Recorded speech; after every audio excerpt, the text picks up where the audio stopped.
Je ne vais pas rester avec le même garçon toute ma vie, donc c'est une petite aventure et qu'on essaye de faire, et puis voilà. Mais de se considérer l'un et l'autre, de se respecter l'un et l'autre. Bah, romantique avec elle, ouais, j'ai déjà été chez elle, j'ai avec une rose, des bazars comme ça. Il faut affronter l'avenir. L'avenir, c'est demain. C'est dans une heure. Le passé, ben, c'est quand vous êtes arrivé. C'est déjà du passé. C'est pas la beauté qui compte, j'ai toujours dit ça, mais bon, c'est vrai que voilà, quoi, on n'a pas envie d'être avec quelqu'un non plus qui est pas beau du tout. Il faut quand même un minimum.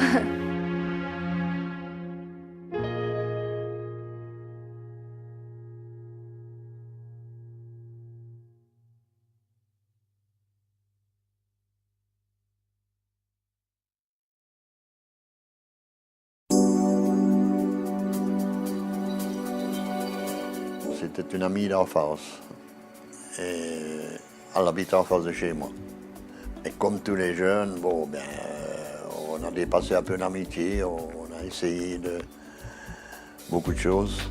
Et j'ai découvert les premiers rapports sexuels avec elle, mais ça ne s'arrangeait pas pour se marier. Mais j'ai quand même voulu me marier, disons que j'en ai fait qu'à ma tête, je voulais une certaine liberté, et bon, comme j'étais sorti de la maison, quoi. Je n'étais plus chez mes parents. Des fois, je rencontre des copains de mes amis, et puis on se plaît, puis on parle quelquefois sur Internet, puis on se voit, voilà. On s'est rencontrés, on parlait un peu de tout et de rien, bien entendu. Alors après, j'ai dit, tu sais, je crois que demain que je vais aller au cinéma, aller voir un film. Il me dit rien. Le demain, quand je vais aller voir le film, ma femme était là, elle m'attendait déjà.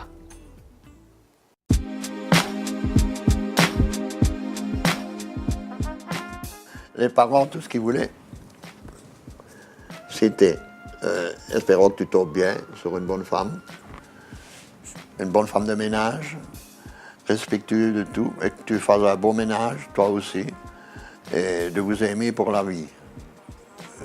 C'était ça, que tu es une bonne femme qui sait travailler, qui t'aide dans la vie, si tu as des difficultés, qu'elle te vienne en aide et que tu en fasses autant.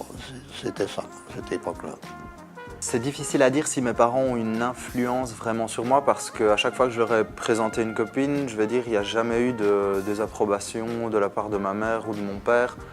Donc je ne sais pas vraiment dire parce que ma maman a toujours elle m'a toujours poussé vers le bonheur, je vais dire comme ça. Donc à chaque fois que j'étais avec quelqu'un, elle en était fort contente. Je veux dire, elle a jamais vraiment râlé, si je puis dire, en me disant j'aime pas ta copine, etc. Maintenant, je vais dire, elle me connaît, donc elle sait qui je choisis parce qu'elle connaît ma mentalité, elle connaît ma façon de penser, elle sait plus ou moins avec qui je traîne, donc elle devine un peu la mentalité et la rigueur de vie que ma copine peut avoir. Je vais vous dire ce que j'ai dit à ma mère quand elle m'a dit « Enfin, tu n'es pas obligé de te marier. » Ben, qu'est-ce que tu crois? Que j'ai le feu aux fesses? Non. Moi, c'était affectif surtout. Évidemment, la femme n'a pas les mêmes réactions que l'homme, bon, mais moi, c'était surtout affectif. Je sentais bien que nous resterions unis, au-delà de toute autre chose. Ben, c'est moi qui l'ai choisi, donc s'ils n'aiment pas, ben, c'est pas grave. Et puis je les présente pas tout le temps. J'en parle quelquefois à ma maman, mais pas à mon papa. Il est plus sévère, il pense que je suis toujours un peu petite pour avoir un copain, puis c'est plus dur pour lui, je pense.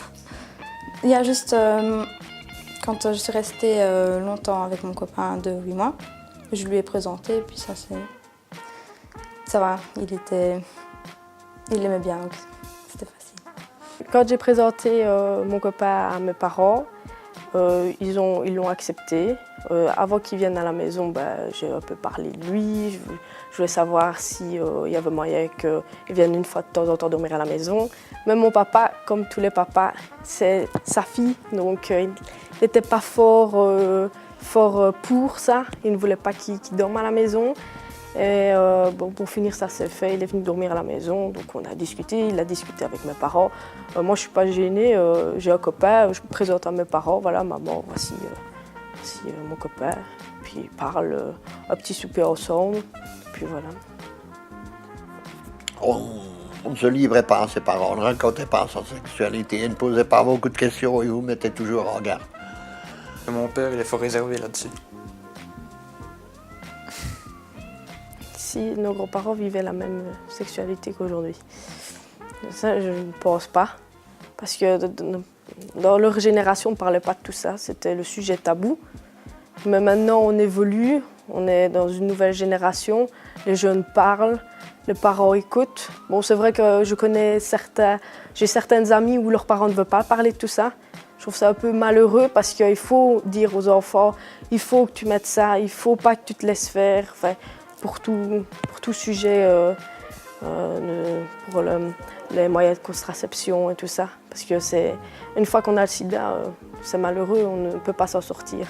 Je pense qu'ils le vivent bien parce que d'une part, ils savent bien que je serai toujours un gars qui me protégerait et ils savent bien, je vais dire, l'analyse, si je puis dire, que je porte sur ma copine. Donc ils savent toujours bien que je choisis une fille qui se protège, etc. Donc je pense qu'ils ont suffisamment confiance en moi de ce point de vue-là pour me laisser faire, je veux dire, mes affaires.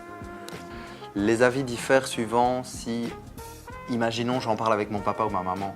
Parce que mon papa, qui est un homme comme moi, je vais dire, a eu, quand il était jeune, le même mécanisme de séduction et les mêmes automatismes, je veux dire, envers les filles, tandis qu'en parler avec ma maman, ce sera plus difficile parce que elle est plus protectrice, je vais dire, de ce point de vue-là. Donc, je serais, encore une fois, j'extrapole parce que j'en ai jamais parlé avec eux, mais je pense que mon papa l'accepte mieux que ma maman.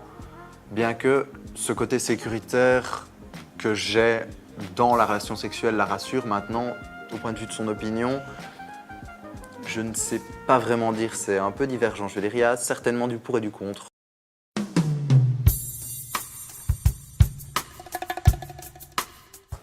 Non, parce que je suis sortie avec un garçon qui était assez fort et que moi, c'est la beauté intérieure qui compte.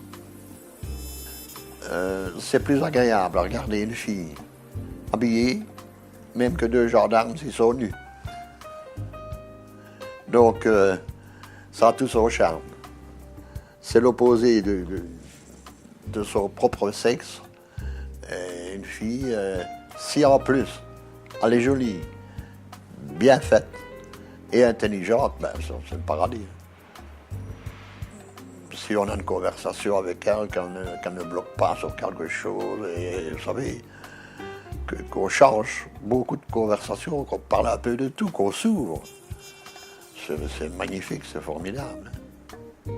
On vit quand même dans un monde qui est pluriculturel, multiculturel, donc je trouve que c'est difficile à décrire vraiment le modèle type de la belle fille. Je vais dire, on parle plus en termes de oui, c'est la super blonde bimbo qui fait 52 kilos et qui a un bon essai. Tout le monde s'en fout maintenant, je pense. Donc, si je dois parler vraiment en mes termes, je regarderai plus vite le charisme, la façon dont elle s'habille, ce qu'elle écoute comme musique. Mais je trouve que indéniablement, notre culture se ressent dans notre physique, la façon dont on s'habille. Enfin voilà, moi je suis percé, j'ai des grandes lunettes, c'est notre look est décrit par notre culture et ce qui nous nourrit, je veux dire, culturellement. Souvent, c'est par ma couleur de cheveux. Donc c'est vrai, si. On me dit t'es rose, moi ça ne m'intéresse pas. Parce que je suis légèrement forte. Enfin, on ne le voit pas ici parce que je suis assise. Mais parce que je ne suis pas comme toutes les filles, belles, maigrichonnes. Enfin, j'ai des formes. Puis parce que J'ai un peu un sale caractère, je l'avoue. Quand il y a quelque chose qui me plaît pas, ben, je le dis. On peut trouver un garçon beau qui est blond ou brun. On peut pas, je trouve qu'on peut pas dire qu'on a un style de garçon qu'on trouve beau. Chacun a sa beauté. Voilà, si on trouve quelqu'un de beau, bah, c'est pas parce qu'il est blond ou brun. Je sais pas. Voilà. Il n'y a pas de preuve à donner. Hein. Quand on aime ou on n'aime pas. C'est tout. Et ça se sent, ça se revoit, ça se vit.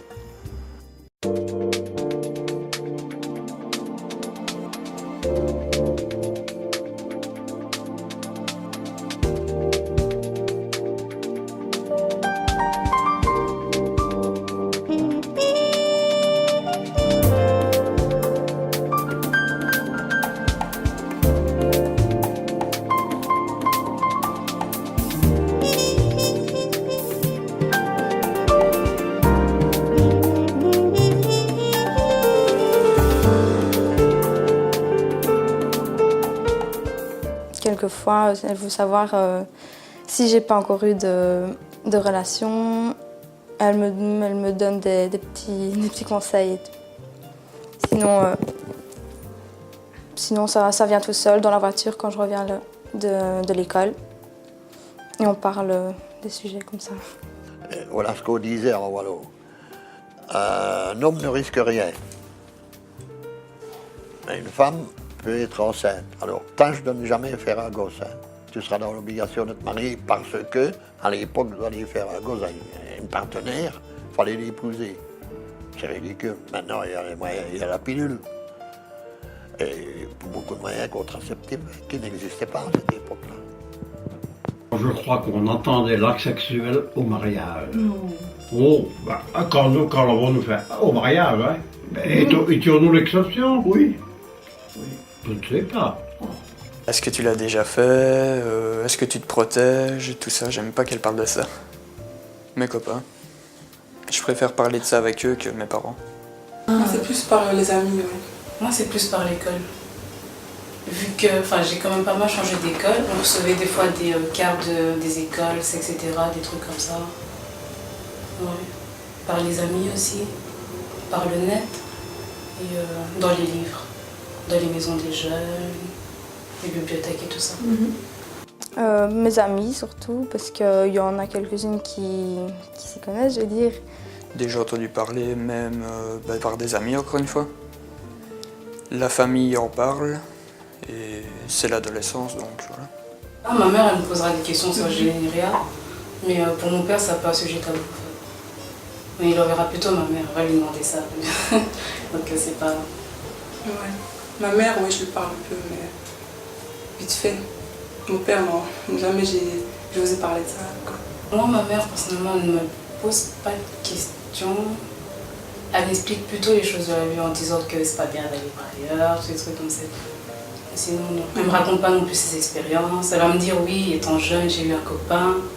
Mais elle a reçu une éducation assez stricte aussi, puisque étant en Afrique, c'est pas vraiment un copain et tout ça, mais elle m'expliquera comment faire des bébés, tout ce qu'il arrive, mais elle ne me dira pas.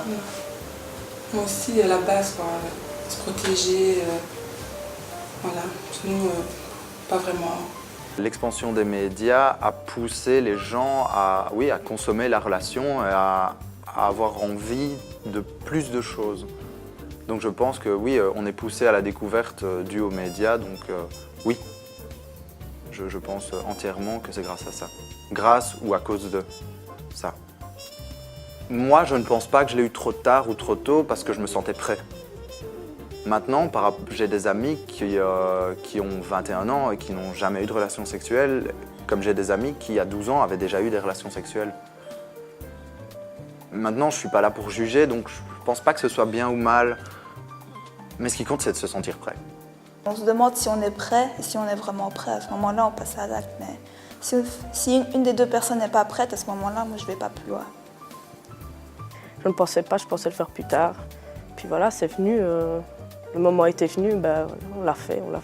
Je ne regrette pas de l'avoir fait, même si c'est vrai, ma relation n'a pas duré longtemps avec. Ce qui maintenant me fait un peu douter que j'aurais peut-être pas dû. Mais bon, à ce moment-là, tout allait bien avec. Enfin, voilà. Parce qu'il y a des filles qui estiment qu'à après 2 mois, bah, c'est sérieux, alors que voilà, elles peuvent. Et je trouve pas ça sérieux après 2 mois. Surtout pour donner. Non, je trouve pas ça sérieux. Moi, je prenais déjà la pilule et enfin, le moyen de contraception, c'est la capote, quoi, le préservatif. Si je dois parler de la pilule, des préservatifs et tout, oui, c'est un sujet que j'aborde parce que j'ai envie de mettre la personne en confiance et qu'elle voit directement la façon dans laquelle je me comporte dans une relation. Donc je pense que oui, c'est la confiance. Évidemment, le comportement de l'autre, mais je pense que le comportement de l'autre, on le découvre quand on la rencontre la première fois. Et bon, enfin, je vais dire, on vit au XXIe siècle et pour moi, le coup de foudre, ça n'existe plus. Donc voilà, je vais dire, la personne, on apprend à la connaître, on parle avec elle. Et je pense que si le courant passe, on le sait directement. Mais ce qui, je vais dire, le ciment entre les briques d'une relation, c'est la confiance. Avant de sortir avec, j'étais amie, donc on était dans la même classe. Et je suis ouverte à ces questions-là, enfin, parler du sexe, des moyens de contraception. Et moi, j'ai toujours dit, quand je ferai l'amour, le garçon mettra une capote, qu'il le veuille ou non. Tant que je ne sais pas s'il a quelque chose, une maladie ou quoi. Donc, il faudra faire une prise de sang s'il veut. Mais moi, je ne fais pas l'amour tant qu'il ne met pas quelque chose. La vision de mes grands-parents de la relation amoureuse, je vais dire, c'est très gentil, quoi, quand même. Je vais dire, et ça va ta copine, qu'est-ce qu'elle fait? Je vais dire, ça n'a rien je vais dire, trop explicite. Ils s'en doutent qu'on fait l'amour, ils s'en doutent de tout ça, je vais dire. Mais oui, voilà, non, ça reste très gentil comme conversation, on reste très pudique quand on en parle. Ça se faisait certainement toujours en cachette, mais il y avait des garçons qui étaient très taiseux sur leur relation. Ils avaient une petite amie, mais ça ne faisait jamais l'objet de conversation, ni de boutade, ni rien. Non. Il y avait une grosse crainte, mais un aura quand même. Avec l'angoisse, qu'est-ce qui va se passer? J'ai des amis qui ont eu relativement beaucoup de relations sexuelles, ça peut aller entre 40 et 100 relations à certaines personnes. Et là, je vais dire, on va plus parler en termes généraux quand on a eu beaucoup de relations, plutôt que des personnes qui en ont eu par exemple 5, 6, 7 au maximum, qui vont directement aller vers quelque chose de beaucoup plus personnel parce que c'est du vécu. Tandis que, enfin voilà, c'est comme dans tout, quand on lit un livre, on va raconter ce qu'on a lu dans le livre. Quand on a lu 100 livres, si c'est du même genre, on va parler de la thématique de tous les livres sans pour ça détailler chaque livre.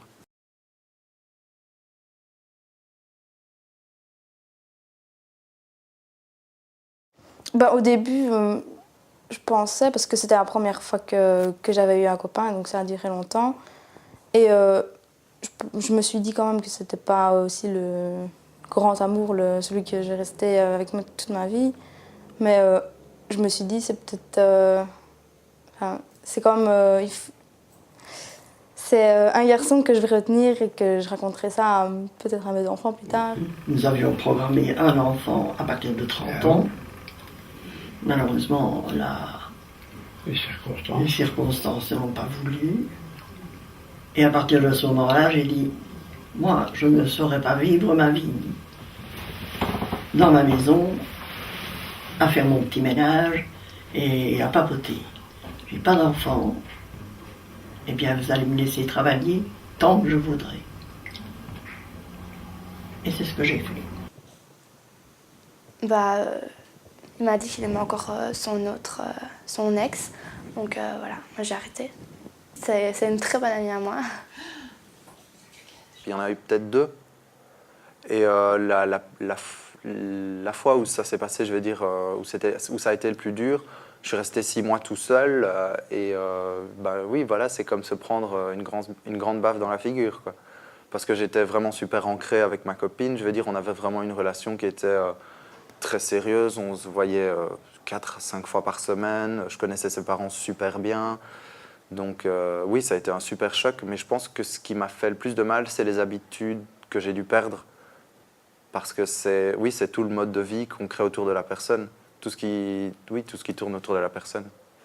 Je pense que c'est difficile d'oublier une personne avec qui on a une relation parce que, enfin voilà, je veux dire, c'est un souvenir, c'est des choses qu'on a partagées, des choses qu'on a faites, parfois des souvenirs, des cadeaux, ça nous revient toujours, je vais dire, en mémoire.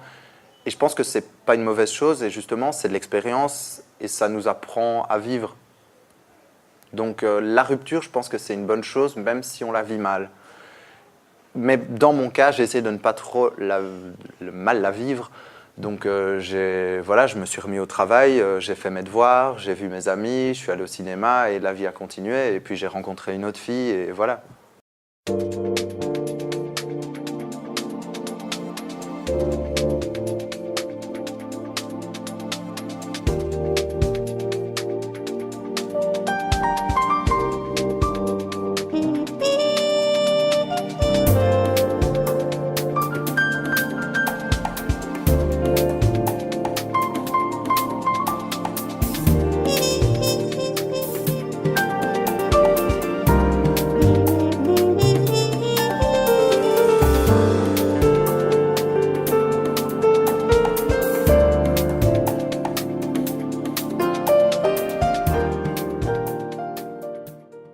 Je ne l'ai jamais vu comme un prince charmant. Mais je l'ai toujours C'est comme un vu compagnon comme un compagnon de lequel vie. je n'aurais pas voulu changer. Il faut beaucoup de critères pour moi. Donc, ça va être une personne qui étudie. La gentillesse. Respectueux. Il doit pas être gentil, enfin pas être trop gentil. Soit qui a fait des études, qui travaille. Bon, comme macho, une bonne cuisinière, une femme très propre, qui sait coudre.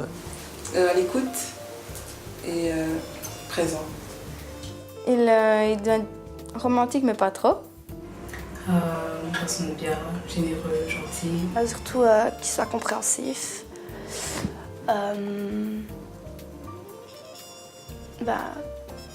de spécial. Ouais. Quand même qu'il soit attaché, mais pas trop collant. Et voilà. Juste rien d'autre. Il me respectait. Qui a une bonne conversation, qui n'est pas trop idiote. Ou en tout cas, moi, avec moi, c'est possible. Je ne dis pas que je suis idiot, mais j'aime ça. Celui qui comprend que je veux aussi réussir à l'école et que je veux réussir à l'école tout en sachant m'amuser. Et je sais pas, voilà. Que, je sais pas, qu'il me plaise, qu'il soit pas trop gamin, parce qu'après... Après, ils sont, je sais pas, ils jouent, ils font... Voilà, j'avais eu un copain, il y a pas longtemps. C'est le voisin de ma cousine, donc je savais aller le voir régulièrement. Et il jouait tout le temps à la PlayStation. Donc chaque fois que je venais le voir, il jouait. Ça, c'est chiant. S'il n'est pas expressif du tout, qui sait pas rire, parce que moi, je suis fort comme ça. Mais oui, c'est quand même important. Ouais. J'y crois plus, moi. Moi non plus. J'y crois plus.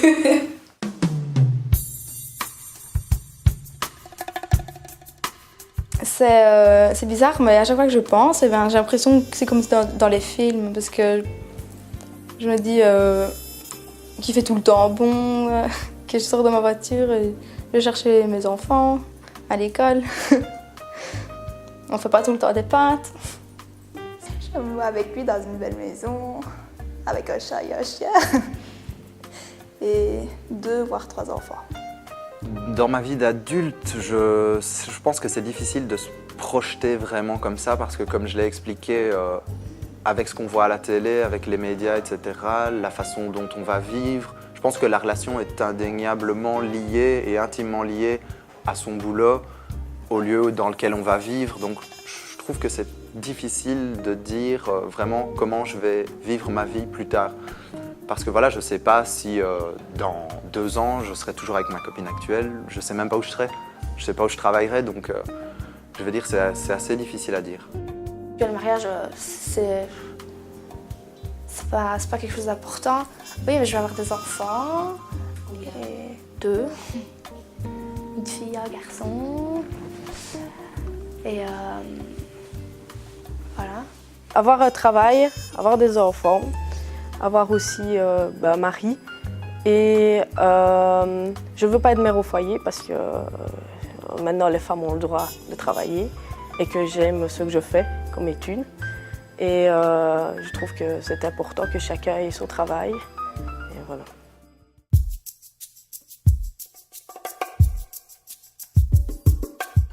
On a eu ça aussi, on a connu ça avant le sida. C'était moi souvenir le nom. Ça portait un autre nom. Maladie vénérienne, donc. Ça portait un autre nom. Et alors on était drillés à l'armée déjà, on passait des films là-dessus. Maintenant, l'avantage qu'ils ont, le sexe, on en parle à l'école. Moi je trouve ça formidable. On devrait apprendre tout de suite, depuis tard l'enfance, ce que c'est que le sexe. Le plaisir qu'on peut en avoir, parce que, et le danger aussi. Faire l'amour, c'est un apprentissage, mais ce qui est inné, c'est la découverte. Parce qu'on a toujours envie de découvrir quelque chose de nouveau, parce que sinon on se lasse, que ce soit dans n'importe quel domaine. Mais je vais dire, oui, c'est certain, les gens ne faisaient peut-être pas l'amour de la même façon, mais ils avaient quand même envie de découvrir quelque chose. Et l'expansion des médias maintenant a fait sans doute qu'on a envie de découvrir plus de choses, parce qu'on trouve plus de trucs sur Internet, dans les livres, à la télé, n'importe où. C'était des petites images, là. On allait à Paris pour aller acheter ça. Des petites images de pornographie, le Kama Sutra, toutes les poses. Là. Ça existait déjà, ça a toujours existé, ça. Maintenant, c'est plus ouvert. Vous l'avez à votre porte, vous l'avez sur l'ordinateur, sur commande. Si je prends l'exemple des sites internet, avant il y avait des magazines. Donc je veux dire que la pornographie a peut-être toujours existé. Et si, elle a toujours existé, parce que même dans l'Antiquité, la pornographie, ça existait, il y avait des dessins pornographiques dans toutes les positions et n'importe quelle pratique. Donc oui, ça c'est sûr que ça a toujours existé. Franchement, personnellement, je trouve ça honteux qu'on ait accès à ça sur Internet. Parce qu'il y a des jeunes enfants, enfin des jeunes, de 8 ans, s'il n'y a pas le contrôle parental, ils vont taper, je ne sais pas, un tel sujet sur Google et paf, ils tombent sur une vidéo, ils sont choqués. Les parents ne le savent pas spécialement parce qu'ils ne le disent pas. La personne, je vais dire, qui s'intéresse un peu à sa sexualité trouvera beaucoup plus matière à regarder, à écouter, à entendre, peu importe le support, maintenant qu'il y a 20 ans. Et si on sort du cadre de la pornographie, par exemple dans les clips de musique, c'est certain que si on compare un clip des Beatles à un clip de 50 Cent maintenant, la différence elle est là, c'est que maintenant on voit des billets des liasses de $100, des grosses bagnoles et des filles à poil. Je trouve que les enfants ont un peu trop vite de la liberté, alors qu'ils ne comprennent pas quel est le sens de la vie. Et ça, je trouve dangereux. Et c'est ça qui fait qu'ils ne se mettent plus aucune barrière. Tout le monde, depuis la nuit des temps, a toujours eu envie d'avoir une relation avec un être étranger, que ce soit un garçon ou une fille, qu'on parle d'hétérosexualité ou d'homosexualité. Je pense que ça a toujours été le centre d'attraction de la vie.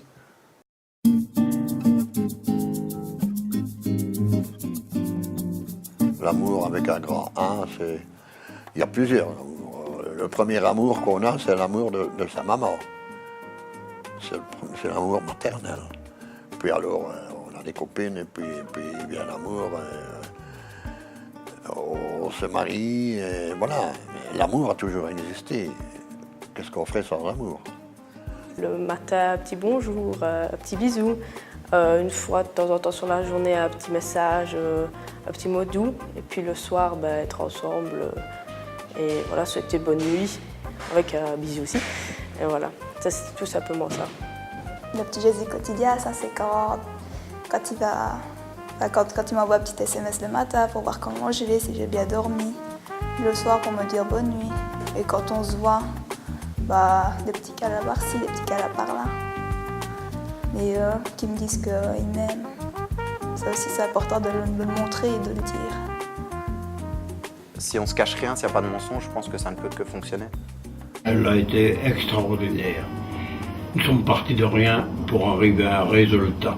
Mais le résultat, lequel est-il? C'est que nous nous sommes retrouvés toute notre vie, comme je vous l'ai raconté, que nous avons été heureux, que j'ai été heureux avec elle, et j'espère qu'elle a été heureuse avec moi. Nous avons formé un couple de travail. Nous sommes partis de zéro pour arriver à un résultat raisonnable. Nous ne sommes pas riches, mais nous sommes aisés. Et ça, c'est pas mal. Non. Elle n'a pas toutes les qualités, et moi non plus. On s'est peu accroché, mais c'est arrivé, mais c'était pas grave. C'est loin d'être parfait, elle est loin d'être parfaite, mais c'est normal. Nous sommes des êtres humains, rien d'autre. Ni plus, ni moins.